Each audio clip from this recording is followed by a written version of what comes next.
주간 기준으로요, 전국의 아파트 가격이 반년 만에 하락세로 전환했습니다. 대출 규제가 영향을 준 것으로 보이는데요. 이 가운데 양극화는 더 심해지고 있는 상황입니다. 이런 추세 계속 이어질 수 있을까요? 관련해서 다양한 부동산 이슈는 일부 핫플 거기 어때 시간에 짚어보겠습니다. 오늘은 김효선 NH농협 부동산 수석위원과 함께하겠습니다. 위원님 나와 계십니까?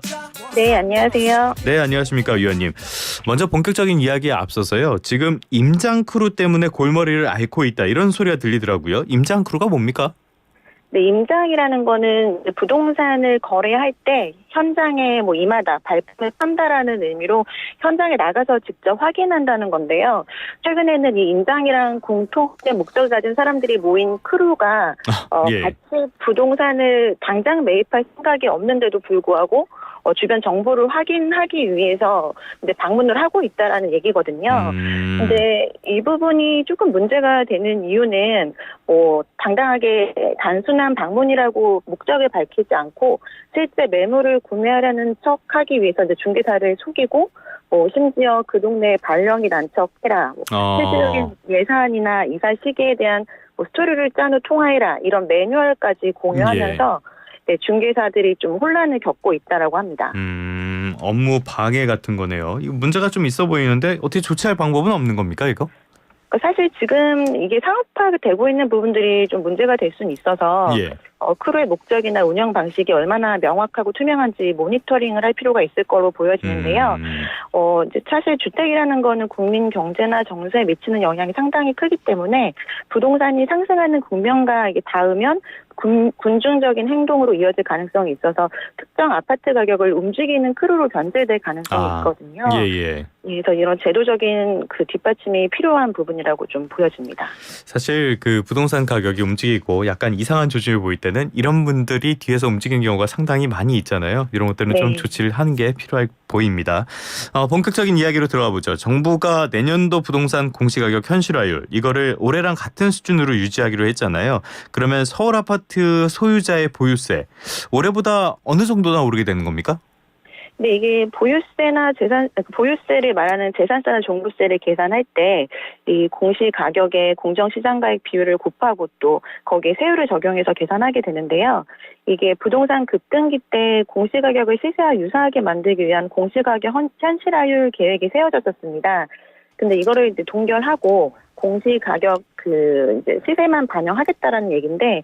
서울 같은 경우는 보통 이제 계산을 한 걸 보면 평균 한 20% 정도 보유세가 올라갈 거라고 예상을 하고 있고요. 반면에 지방처럼 계속해서 가격이 떨어진 지역들은 오히려 전년도보다 그 보유세는 적어질 것으로 전망이 되고 있습니다.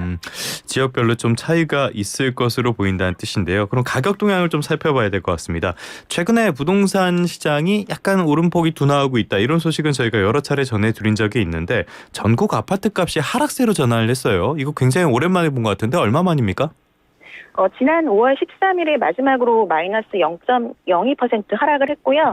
그 이후 22주 만에 0.01% 하락을 한 상황입니다. 27주 만에 하락세라.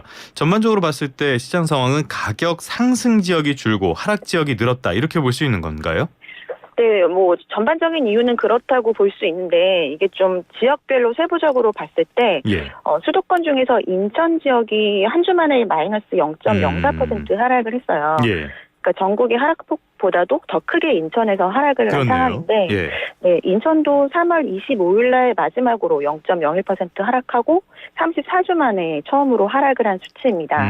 그래서 이게 모든 말씀하신 대로 상승 지역이 줄어들고 하락 지역들이 전환한 지역이 늘었는데 그게 이제 특히 많이 올랐던 수도권 중에서도 인천에 집중되어 있다 보니까 전반적인 하락세로 전환한 것으로 나타났습니다. 그럼 인천은 지금까지의 오름폭이 가팔랐기 때문에 더 크게 조정을 받는다. 이렇게 봐야 되는 건가요? 네, 맞습니다. 수도권 지역 중에서도 인천의 입주 물량이 좀 많은 편이었는데도 불구하고 예. 입지가 좋은 지역들 위주로 굉장히 큰 폭으로 상승을 했었거든요. 근데 그렇게 입지가 좋은 인천 안에서 입지가 좋은 지역들 위주로 하락폭이 조금 확대되고 있는 모습이 나타나고 있습니다. 알겠습니다. 어찌됐건 부동산 시장에서도 제일 중요하게 보는 시장은 서울일 수밖에 없는데 서울 아파트의 가격 상승폭도 줄어들고 있어요. 월간 평균 매매가 이쪽은 상황이 좀 어떻습니까? 네, 월간 평균 매매 가격도 지금 떨어지고 있는 상황입니다. 예. 이제 서울마저도 그 월간 단위로 보면은 9월 달에 한 12억 4천만 원 정도였었는데 이제 10월 같은 경우는 11억 한 3,100만 원 정도로 한 달 사이에 한 1억 정도가 평균 거래 금액이 감소한 걸로 나타나고 있습니다. 네.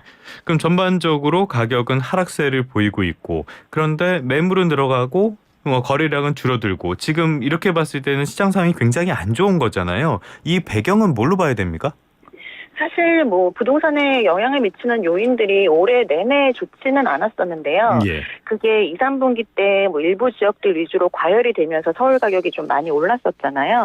네네. 근데 갑자기 이제 9월 이후로 이렇게 된 거는 아무래도 금융 규제의 영향이 컸던 것 같습니다. 예. 네, 기준금리는 한 차례 인하가 됐지만 오히려 대출금리는 뭐 움직이지 않고 있고요. 그리고 지난번에도 같이 공유했던 것처럼 금융에 관련된 규제들이 DSR 2단계 강화도 있었지만 이제 은행별로 촘촘하게 규제를 하다 보니까 예. 대출 자체가 나오기가 조금 한도도 줄어들고 있고 대출이 또 안 나올 수도 있다라는 이제 위험 부담이 있기 때문에 아예 뭐 알아보지도 않고 조금 기다려보자라는 측면들이 많아서 매물은 느는데 거래가 주니까 계속해서 이게 하락세로 점차 이어지고 있는 상황인 것 같습니다. 그런 전반적인 상황이 좋지 않다. 금융 규제가 아무래도 영향을 많이 미쳤다라고 말씀을 해주셨는데 최근 들어서 트럼프 2기가 출범한 다음에 미국 쪽에서도 시장 금리가 오르는 추세가 있단 말이죠. 이런 것들도 국내 시장에 좀 영향을 미치고 있습니까? 네, 지금 미국 금리가 아무래도 한국에도 영향을 미치고 있는 상황이라서 당장은 또 이제 금리 인상이 이제 우려가 되고 있고요. 근데 과거 트럼프 정권 때를 다시 생각해 보면 예. 시간이 지나면 또 다시 이제 금리 인하 쪽으로 갈 가능성이 있다는 것에 무게중심이 더 있더라고요. 네. 그래서 오히려 이런 부분들이 기다리면 다시 금리가 내려갈 거라는 또 예측들도 하고 있어서 이 당장은 더 움직이지 않는 모습들이 나타나는 것 같습니다. 알겠습니다. 그럼 우리나라 상황만 봤을 때요. 문을 열면서도 말씀을 드렸는데 28일에 올해 마지막 금통위 회의가 예정이 돼 있잖아요. 여기에서는 금리 동결이 유력하게 점쳐지는데 이 시장에는 좀 어떤 영향을 미칠 걸로 보세요? 우리나라 금리가 아직까지도 이제 미국에 비해서는 차이가 나는 상황이긴 해서 예. 이제 기준금리 자체는 시장에 큰 영향은 없을 걸로 생각이 되고요.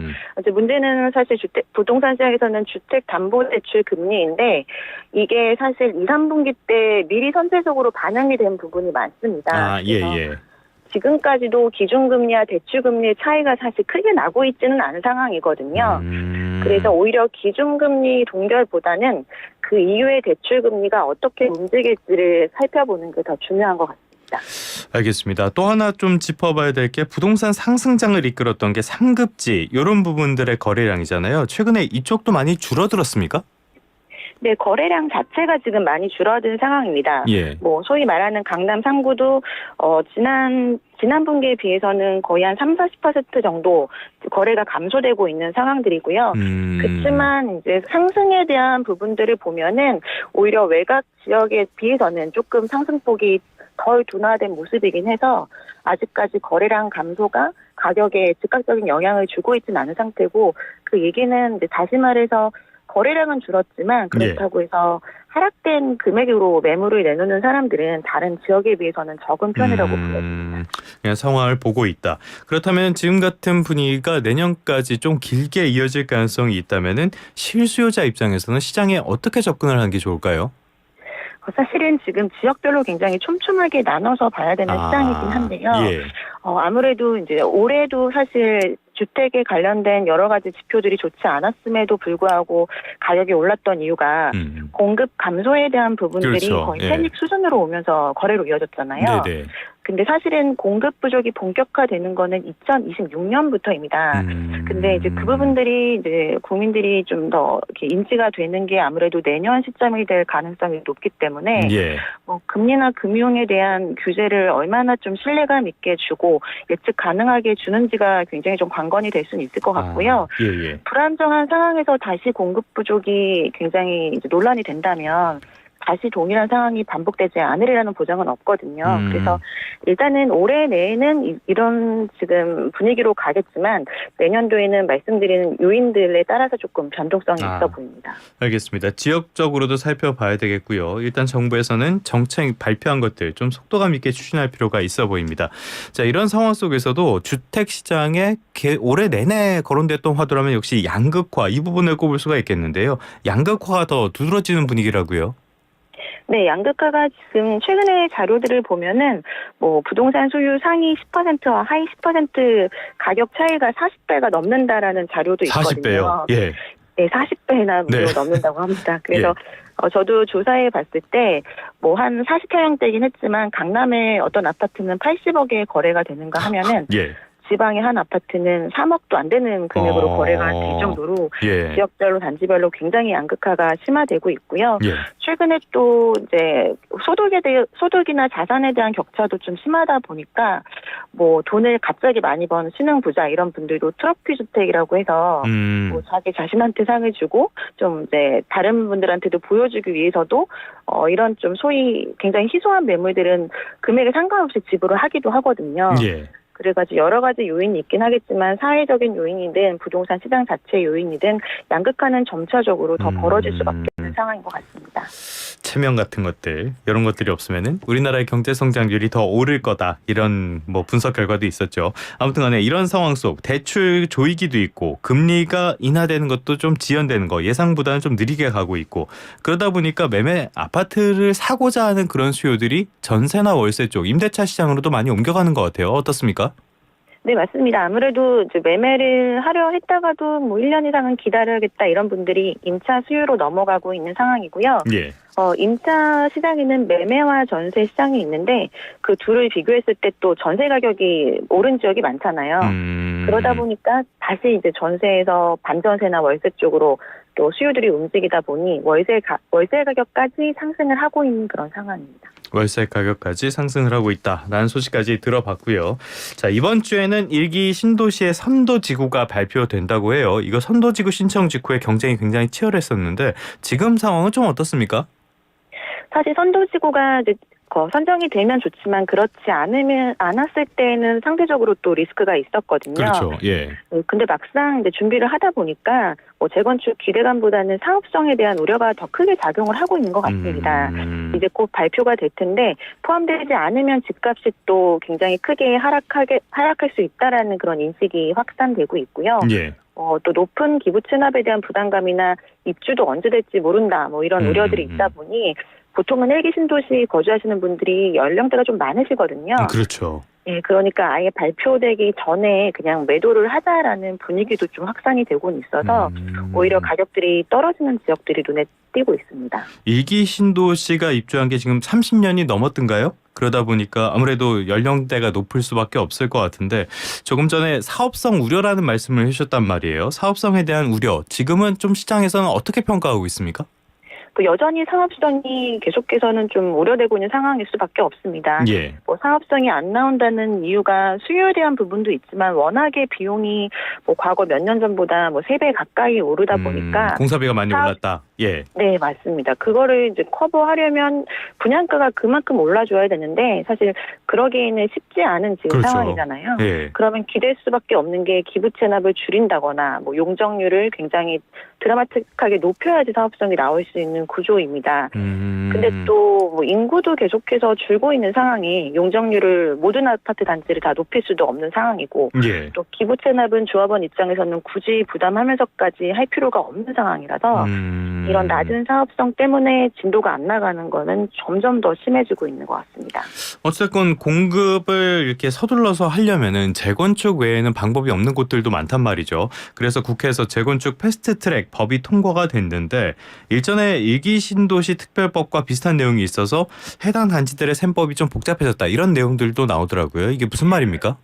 네, 일기 신도시 선도지구가 사실 물량이 그렇게 많지는 않거든요. 예. 이 분당이 8천 가구로 제일 많고, 뭐 일산이 6천 가구, 나머지는 약 4천 가구씩입니다. 근데 이제 여기에 대해서 사업성이 우려되고 있는 상황이고, 또 이게 그러다 보니 계속해서 사업이 많이 지연될 수 있다라고 생각을 하고 있고, 예. 뭐 일부 유력한 단지들은 선정 가능성을 좀 높이기 위해서 추가적인 공공기업까지 약속을 한 곳도 있다라고 합니다. 네, 그러다 보니 조합원 입장에서는 이 패스트트랙 통과된 게 안전진단 없이 재건축 착수가 가능한 거거든요. 근데 이런 장점들이 있는 또 여러 가지 재건축 관련된 제도들이 있는데 이게 일원화된 정책이 좀 없다 보니까 좀 헷갈려하는 그런 분위기입니다. 알겠습니다. 계속 시장이 어떤 암중모색의 단계에 들어선 것 같은데 끝으로 이번 주 부동산 시장 한 줄로 평가를 해주신다면 어떻게 평가하시겠습니까? 들으시는 분들도 사실 굉장히 좀 복잡할 것 같습니다. 지역별로도 다르고 또 뭐 단지별로 또 신축이나 재건축 관련된 모든 것들이 상황을 다 놓고 봐야 되기 때문에 이번 주에 한 줄 평은 각자 도생하는 부동산 시장이라고 이렇게 말씀을 드려야 될 것 같습니다. 상황에 따라서 또 지역에 따라서 굉장히 다르기 때문에 어떤 한 가지만을 듣고 결정하기보다는 본인의 상황을 조금 더 면밀히 분석하고 좀 천천히 움직여야 될 그런 시장으로 보입니다. 각자 도생하는 부동산 시장, 전반적인 시장 흐름보다는 각 지역에 관심 있는 지역의 이슈들을 조금 더 면밀하게 살펴보시는 게 좋지 않을까 싶습니다. 지금까지 김효선 NH농협 부동산 수석위원과 함께 부동산 시장의 다양한 이슈들 다뤄봤습니다. 오늘 말씀 고맙습니다. 네, 감사합니다.